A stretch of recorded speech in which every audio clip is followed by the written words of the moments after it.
ನಮಸ್ಕಾರ ಫ್ರೆಂಡ್ಸ್, ಎಲ್ರಿಗೂ ಪರಿಸರ ಮತ್ತು ಜೀವ ಪರಿಸರಕ್ಕೆ ಸಂಬಂಧಪಟ್ಟಾಗೆ ಇದು 6ನೇ ಕ್ಲಾಸ್. ಇದು 6ನೇ ಒಂದು ಭಾಗದ ಒಂದು ವಿಡಿಯೋ. ಇದು ಆಮ್ಲ ಮಳೆ ಆ್ಯಸಿಡ್ ರೇನ್ಗೆ ಸಂಬಂಧಪಟ್ಟಾಗೆ ಆ್ಯಸಿಡ್ ರೇನ್ ಬಗ್ಗೆ, ಆಮ್ಲ ಮಳೆ ಬಗ್ಗೆ ಸಂಪೂರ್ಣವಾಗಿ ತಿಳ್ಕೊಳ್ತಾ ಹೋಗೋಣ. ಆಮ್ಲ ಮಳೆಗೆ ಏನೇನು ಕಾರಣ, ಹಾಗೆ ಇದರಿಂದ ಏನೇನು ಪರಿಣಾಮಗಳಾಗುತ್ತೆ, ಇವೆಲ್ಲದನ್ನು ಸಹ ಈ ವಿಡಿಯೋದಲ್ಲಿ ನೋಡ್ತಾ ಹೋಗೋಣ. ನೋಡಿ, ಆಮ್ಲ ಮಳೆ ಅಂದರೆ ಮಳೆ ನೀರಲ್ಲಿ ಹೆಚ್ಚಾಗಿ ಆಮ್ಲೀಯತೆ ಇರೋದನ್ನು ಆಮ್ಲ ಮಳೆ ಅಂತ ಕರಿತೀವಿ.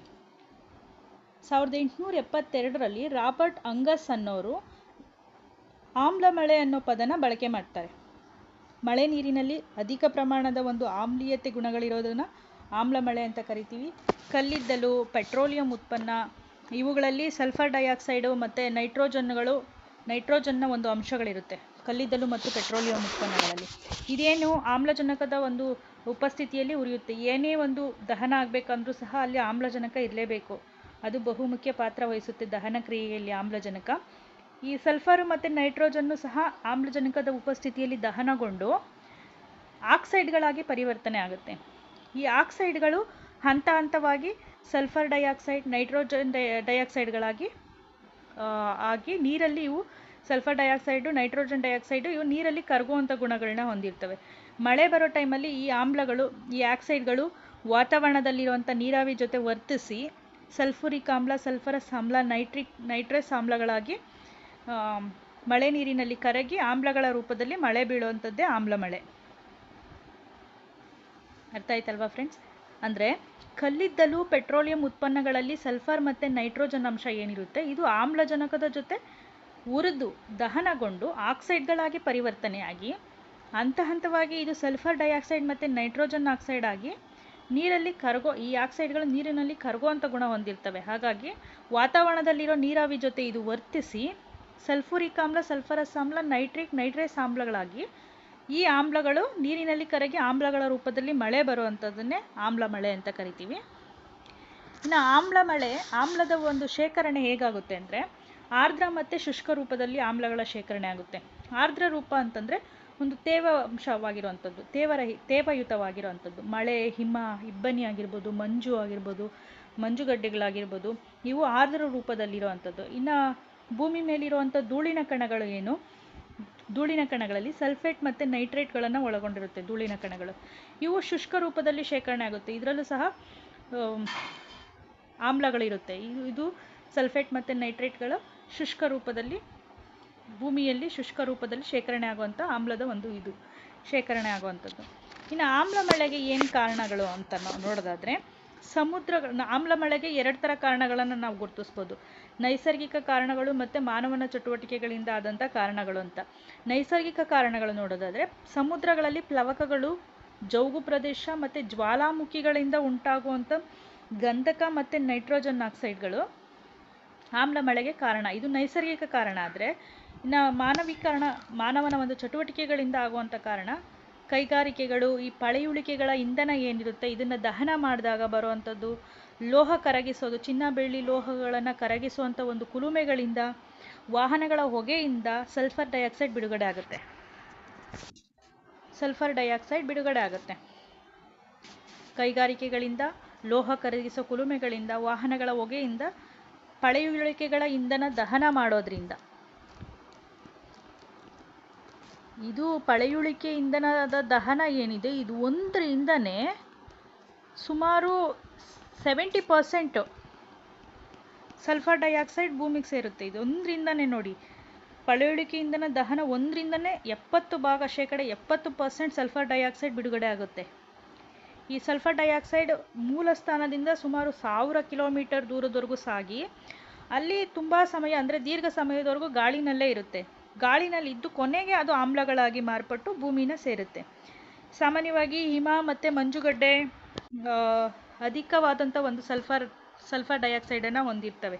ಹಿಮ ಮತ್ತು ಮಂಜುಗಡ್ಡೆ ಬೇಸಿಗೆಯಲ್ಲಿ ಕರಗಿ ಇವು ನದಿ ಮತ್ತು ಸಮುದ್ರವನ್ನು ಸೇರ್ತವೆ. ಈ ರೀತಿ ಸೇರಿದಾಗ ಈ ಸಲ್ಫರ್ ಡೈಆಕ್ಸೈಡು ನೀರಲ್ಲಿ ಬೆರೆತು ನೀರನ್ನು ಸಹ ಆಮ್ಲೀಯ ಮಾಡುತ್ತೆ. ಇದು ಸಲ್ಫರ್ ಡೈಆಕ್ಸೈಡ್ ಈ ಆಮ್ಲೀಯವಾಗಿರೋ ನೀರನ್ನೇ, ಇಂತಹ ಪರಿಸ್ಥಿತಿನ ಆ್ಯಸಿಡ್ ಶಾಕ್ ಅಥವಾ ಸ್ಟ್ರಿಂಗ್ ಶಾಕ್ ಅಂತ ಕರೀತಾರೆ. ಅಂದರೆ ಆ್ಯಸಿಡ್ ಶಾಕ್, ಸ್ಟ್ರಿಂಗ್ ಶಾಕ್ ಅಂದರೆ ಹಿಮ ಮತ್ತು ಮಂಜುಗಡ್ಡೆ ಬೇಸಿಗೆ ಕಾಲದಲ್ಲಿ ಕರಗಿ ಸಮುದ್ರವನ್ನು ಸೇರುತ್ತೆ. ಆ ಸಮುದ್ರದಲ್ಲಿರುವಂಥ ನೀರು ಆಮ್ಲೀಯ ಆಗುತ್ತೆ. ಇದನ್ನೇ ಆ್ಯಸಿಡ್ ಶಾಕ್, ಸ್ಪ್ರಿಂಗ್ ಶಾಕ್ ಅಂತ ಕರಿತೀವಿ. ಅಷ್ಟೇ, ಸಿಂಪಲ್. ಈ ಸಮುದ್ರ ಮತ್ತು ನದಿಗಳಿಗೆ ಸೇರಿದಂಥ ನೀರೇನಿರುತ್ತೆ ಇದು ಆವಿಯಾಗಿ, ಈ ನೀರಾವಿ ವಾತಾವರಣದಲ್ಲಿ ಸೇರುತ್ತೆ. ಈ ಒಂದು ಚಿತ್ರದಲ್ಲಿ ಗಮನಿಸ್ತಾ ಇರ್ಬೋದು ನೀವು. ಸಲ್ಫರ್ ಡೈಆಕ್ಸೈಡ್ ಮತ್ತು ನೈಟ್ರೋಜನ್ ಡೈಆಕ್ಸೈಡ್ ಏನಿದೆ ಇದು ಸಮುದ್ರಗಳಿಂದ ಇಲ್ಲಿ ಸೇರ್ತಾ ಇದೆ. ಆ ನೀರಾವಿ ರೂಪದಲ್ಲಿ ವಾತಾವರಣನ ಸೇರ್ತಾ ಇದೆ. ಈ ವಾತಾವರಣ ಸೇರಿ ಈ ವಾತಾವರಣದಲ್ಲಿರುವಂಥ ಅನಿಲಗಳು ಸೂಕ್ಷ್ಮ ಕಣಗಳ ಜೊತೆ ಈ ಆಕ್ಸೈಡ್ಗಳು ಕರಗುತ್ತೆ. ಕರಗಿ ಅಲ್ಲೇ ಘನೀಕರಿಸಿದಂಥ ನೀರಾವಿ ಏನಿರುತ್ತೆ ಇದು ಆಮ್ಲಮಳೆ ರೂಪದಲ್ಲಿ ಭೂಮಿಗೆ ಬರುತ್ತೆ. ಆಮ್ಲಮಳೆ ರೂಪದಲ್ಲಿ ಅಂದರೆ ಸಲ್ಫುರಿಕ್ ಆಮ್ಲ, ನೈಟ್ರಿಕ್ ಆಮ್ಲ, ನೈಟ್ರೇಸ್ ಆಮ್ಲಗಳಾಗಿ ಭೂಮಿಗೆ ಬರುತ್ತೆ. ಈ ಭೂಮಿಗೆ ಬಂದಂಥದ್ದು ಮಣ್ಣು, ನೀರು, ಸಸ್ಯ, ಕಟ್ಟಡ, ಸರೋವರ, ನದಿಗಳ ಮೇಲೆ ಎಲ್ಲ ಬೀಳುತ್ತೆ. ಈ ರೀತಿ ಬಿದ್ದಾಗ ಅಪಾಯಕಾರಿಯಾದಂಥ ಪರಿಣಾಮಗಳನ್ನ ಮನುಷ್ಯ ಎದುರಿಸಬೇಕಾಗುತ್ತೆ. ಏನೇನು ಪರಿಣಾಮ ಎದುರಿಸ್ತಾನೆ ಈ ಆಮ್ಲ ಮಳೆ ಬೀಳೋದ್ರಿಂದ ಮನುಷ್ಯ ನೋಡ್ತಾ ಹೋಗೋಣ ಬನ್ನಿ. ನೋಡಿ, ಆಮ್ಲ ಮಳೆಯ ಪರಿಣಾಮಗಳನ್ನು ನೋಡ್ತಾ ಹೋಗೋಣ. ಜೀವಿಗಳ ನಾಶ ಆಗುತ್ತೆ. ಜೀವಿ ಸಂಕುಲಗಳೇ ನಾಶ ಆಗುತ್ತೆ. ಈ ಜೀವಿ ಸಂಕುಲಗಳ ಮೇಲೆ ಬಹಳ ದುಷ್ಪರಿಣಾಮ ಬೀರುತ್ತೆ.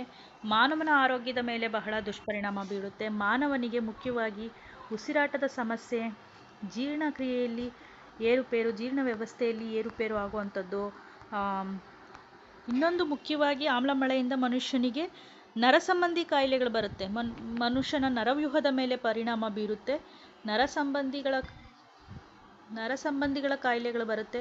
ನರವ್ಯೂಹದ ಮೇಲೆ ಪರಿಣಾಮ ಬೀರಿ, ಯಾಕಂದರೆ ನೋಡಿ, ಆಮ್ಲ ಮಳೆ ಬಿದ್ದಿರುತ್ತಲ್ಲ, ಈ ನೀರನ್ನು ಕುಡಿತಾರಲ್ಲ, ಈ ನೀರನ್ನು ಕುಡಿದಾಗ ಈ ನೀರಲ್ಲಿ ಆಮ್ಲಗಳು ಬೆರೆತಿದ್ದಾಗ ಈ ನೀರಿನ ಜೊತೆ ಮಾನವನ ದೇಹ ಸೇರಿಕೊಳ್ಳುತ್ತೆ ಆಮ್ಲಗಳು. ಹೀಗಾಗಿ ಮನುಷ್ಯನಿಗೆ ಮುಖ್ಯವಾಗಿ ನರಸಂಬಂಧಿ ಕಾಯಿಲೆಗಳು ಬರ್ತವೆ. ಉಸಿರಾಟದ ಸಮಸ್ಯೆ, ಜೀರ್ಣ ವ್ಯವಸ್ಥೆ, ಈ ಥರ ಮನುಷ್ಯನ ದೇಹದ ಮೇಲೂ ಸಹ ಪರಿಣಾಮಗಳಾಗುತ್ತೆ. ಜೀವಿ ಸಂಕುಲಗಳ ಮೇಲೇನೂ ಸಹ ಪರಿಣಾಮ ಬೀರುತ್ತೆ. ಕೃಷಿ ಮೇಲೆ ದುಷ್ಪರಿಣಾಮ ಬೀರುತ್ತೆ. ಕೃಷಿ ಮೇಲೆ ಹೇಗೆ ದುಷ್ಪರಿಣಾಮ ಬೀರುತ್ತೆ ಅಂದರೆ, ಈಗ ಮಣ್ಣಲ್ಲಿ ಕ್ಯಾಲ್ಶಿಯಮ್ಮು, ಪೊಟ್ಯಾಷಿಯಮ್ಮು, ಕಬ್ಬಿಣ, ಮೆಗ್ನೀಷಿಯಮು, ಈ ಥರ ಒಂದಷ್ಟು ಪೋಷಕಾಂಶಗಳು ಮಣ್ಣಲ್ಲಿ ಇರುತ್ತಲ್ವ. ಈ ಮಣ್ಣಲ್ಲಿರುವಂಥ ಪೋಷಕಾಂಶಗಳು ಆಮ್ಲ ಮಳೆ ಮಣ್ಣಿನಲ್ಲಿ ಬಿದ್ದಾಗ ಏನಾಗುತ್ತೆ, ಈ ಪೋಷಕಾಂಶಗಳು ಮಣ್ಣಿಂದ ಹೋಗಿಸುತ್ತದು. ಆಮ್ಲ ಮಳೆ ಮಣ್ಣಿಂದ ಈ ಪೋಷಕಾಂಶಗಳನ್ನ ಹೋಗಿಸುತ್ತೆ. ಆಗ ಕೃಷಿನಲ್ಲಿ ಇಳುವರಿ ಬರೋದಿಲ್ಲ, ಸಸ್ಯಗಳ ಬೆಳವಣಿಗೆ ಕುಂಠಿತ ಆಗುತ್ತೆ, ಬೆಳೆ ಎಲ್ಲ ಕೈ ಕೊಡುತ್ತೆ. ಈ ಥರ ಕೆಲವೊಂದು ದುಷ್ಪರಿಣಾಮಗಳನ್ನ ಎದುರಿಸಬೇಕಾಗುತ್ತೆ. ಇನ್ನು ದ್ಯುತಿ ಸಂಶ್ಲೇಷಣೆ ಕ್ರಿಯೆಯೂ ಸಹ ಕುಂಠಿತ ಆಗುತ್ತೆ ಸಸ್ಯಗಳ ಮೇಲೆ. ಈ ಸಸ್ಯಗಳ ಮೇಲೆ ಆಮ್ಲದ ಶೇಖರಣೆ ಆಗೋದ್ರಿಂದ, ಮಳೆ ನೀರು ಬಿದ್ದಾಗ ಆಮ್ಲಗಳಿರುತ್ತೆ, ಆಮ್ಲಗಳು ಶೇಖರಣೆ ಆಗೋದ್ರಿಂದ ಸಸ್ಯಗಳ ಮೇಲೆ ಇರೋದ್ರಿಂದ ದ್ಯುತಿ ಸಂಶ್ಲೇಷಣೆ ಕ್ರಿಯೆಯೂ ಸಹ ಸರಿಯಾಗಿ ದ್ಯುತಿ ಸಂಶ್ಲೇಷಣೆ ಕ್ರಿಯೆ ಸರಿಯಾಗಿ ನಡೆದಿಲ್ಲ ಅಂದರೆ ಏನಾಗುತ್ತೆ, ಸಸ್ಯ ಏನು ಕಾರ್ಬನ್ ಡೈಆಕ್ಸೈಡ್ನ ಎಳ್ಕೊಂಡು ನಮಗೆ ಆಕ್ಸಿಜನ್ನ ಕೊಡ್ತಾ ಇದೆ, ದ್ಯುತಿ ಸಂಶ್ಲೇಷಣೆ ಕ್ರಿಯೆ ಜರುಗಿಲ್ಲ ಅಂದಾಗ ಕಾರ್ಬನ್ ಡೈಆಕ್ಸೈಡ್ ಹೆಚ್ಚಾಗುತ್ತೆ, ಆಕ್ಸಿಜನ್ನ ಕೊರತೆ ಉಂಟಾಗುತ್ತೆ. ಈ ರೀತಿ ಎಲ್ಲ ದುಷ್ಪರಿಣಾಮಗಳು ಎದುರಿಸಬೇಕಾಗುತ್ತೆ. ಇನ್ನು ಲೆಗುಮಿನಸ್ ಸಸ್ಯ ಅಂತ, ಲೆಗುಮಿನಸ್ ಸಸ್ಯ, ಈ ಸಸ್ಯದ ಗಂಟಿನಲ್ಲಿ ರೈಸೋಬಿಯಂ ಅನ್ನೋ ಬ್ಯಾಕ್ಟೀರಿಯಾ ವಾಸ ಆಗಿರುತ್ತೆ. ಕೂಡು ಜೀವನ ನಡೆಸ್ತಿರ್ತವೆ ಈ ಲೆಗುಮಿನಸ್ ಸಸ್ಯ ಮತ್ತು ರೈಸೋಬಿಯಂ ಅನ್ನೋ ಒಂದು ಬ್ಯಾಕ್ಟೀರಿಯಾ. ನೈಟ್ರೋಜನ್ ಸ್ಥಿರೀಕರಣ ಈ ಬ್ಯಾಕ್ಟೀರಿಯಾ ಮೇಲೆ ಅಡೆತಡೆ ಒಡ್ಡಿ ಮಣ್ಣಿನ ಫಲವತ್ತತೆಯನ್ನು ಕಡಿಮೆ ಮಾಡುತ್ತೆ. ಈ ಬ್ಯಾಕ್ಟೀರಿಯಾ ಏನು ಮಾಡ್ತಿರುತ್ತೆ ಅಂದರೆ, ಈ ಲೆಗುಮಿನಸ್ ಸಸ್ಯದ ಗಂಟಿನಲ್ಲಿ ನೈಟ್ರೋಜನ್ ಸ್ಥಿರೀಕರಣ ಕ್ರಿಯೆಯನ್ನು ನಡೆಸ್ತಾ ಇರುತ್ತೆ. ನೈಟ್ರೋಜನ್ ಸ್ಥಿರೀಕರಣ ಕ್ರಿಯೆ ನಡೆಸಿ ಕೂಡು ಜೀವನ ನಡೆಸ್ತಾ ಇರುತ್ತೆ. ಈ ಬ್ಯಾಕ್ಟೀರಿಯಾ ಮೇಲೆ ಆಮ್ಲ ಮಳೆಯಿಂದ ಅಡೆತಡೆ ಉಂಟಾಗಿ ಮಣ್ಣಿನ ಫಲವತ್ತತೆ ಕಡಿಮೆ ಆಗುತ್ತೆ. ರೈಸೋಬಿಯಂ ಇರೋದೇ ಅಲ್ಲಿ ಮಣ್ಣಿನ ಫಲವತ್ತತೆನ ಹೆಚ್ಚು ಮಾಡೋದಕ್ಕೆ. ಆದರೆ ಇಲ್ಲಿ ಮಣ್ಣಿನ ಫಲವತ್ತತೆಯನ್ನು ಈ ಬ್ಯಾಕ್ಟೀರಿಯಾ ಮೇಲೆ ಅಡೆತಡೆ ಆದಾಗ ಮಣ್ಣಿನ ಫಲವತ್ತತೆ ಕಡಿಮೆ ಆಗುತ್ತೆ. ಹೀಗಾಗಿ ಆಮ್ಲ ಮಳೆಯಿಂದ ಇದೂ ಸಹ ದುಷ್ಪರಿಣಾಮವನ್ನು ಎದುರಿಸಬೇಕಾಗುತ್ತೆ. ಸಸ್ಯಗಳ ಪದರಗಳ ಕಳಚುವಿಕೆಗೆ ಕಾರಣ ಆಗುತ್ತೆ.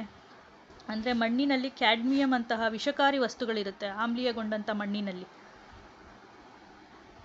ಕ್ಯಾಡ್ಮಿಯಂ ಅನ್ನೋ ವಿಷಕಾರಿ ವಸ್ತು ಆಮ್ಲೀಯಗೊಂಡಂಥ ಮಣ್ಣಿನಲ್ಲಿ, ಈಗಾಗಲೇ ಮಣ್ಣಿನಲ್ಲಿ ಆಮ್ಲ ಮಳೆ ಬಿದ್ದು ಅಲ್ಲಿ ಆಮ್ಲೀಯವಾಗಿರುತ್ತೆ, ಆ ಮಣ್ಣು ವಿಷಕಾರಿಯಾಗಿರುತ್ತೆ, ಅದರಲ್ಲಿ ಈ ವಿಷವಸ್ತು ಇರುತ್ತೆ. ಕ್ಯಾಡ್ಮಿಯಂ ಅನ್ನೋ ಒಂದು ವಿಷವಸ್ತು ಅದರಲ್ಲಿರುತ್ತೆ.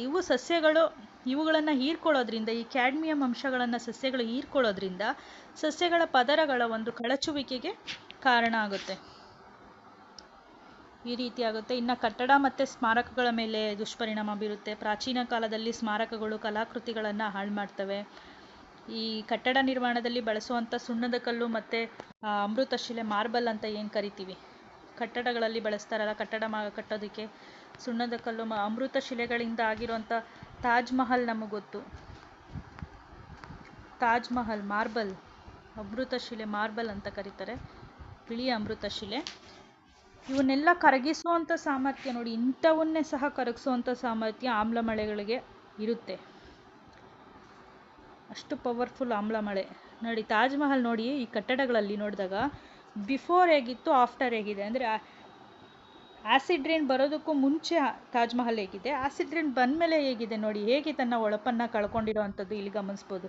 ಇದು ಆ್ಯಸಿಡ್ ರೈನ್ ಬರೋದಕ್ಕಿಂತ ಮೊದಲು, ಇದು ಆ್ಯಸಿಡ್ ರೈನ್ ಬಂದ ಮೇಲೆ ಹೇಗೆ ತನ್ನ ಹೊಳಪನ್ನು ತಾಜ್ ಮಹಲ್ ಕಳ್ಕೊಂಡಿದೆ. ಈ ಕಟ್ಟಡಗಳಿಗೆ ಇಷ್ಟು ಪರಿಣಾಮ ಬೀರುತ್ತೆ ಅಂದರೆ ಇನ್ನು ಮನುಷ್ಯ ಸಸ್ಯಗಳ ಗತಿ ಏನಾಗಬೇಕು ನೀವೇ ಯೋಚನೆ ಮಾಡಿ.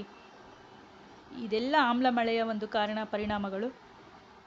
ಇನ್ನು ಮುಂದಿನ ಕ್ಲಾಸ್ಗಳಲ್ಲಿ ಇನ್ನಷ್ಟು ಮಾಹಿತಿನ ನೋಡ್ತಾ ಹೋಗೋಣ ಪರಿಸರಕ್ಕೆ ಸಂಬಂಧಪಟ್ಟ ಹಾಗೆ. ಧನ್ಯವಾದಗಳು.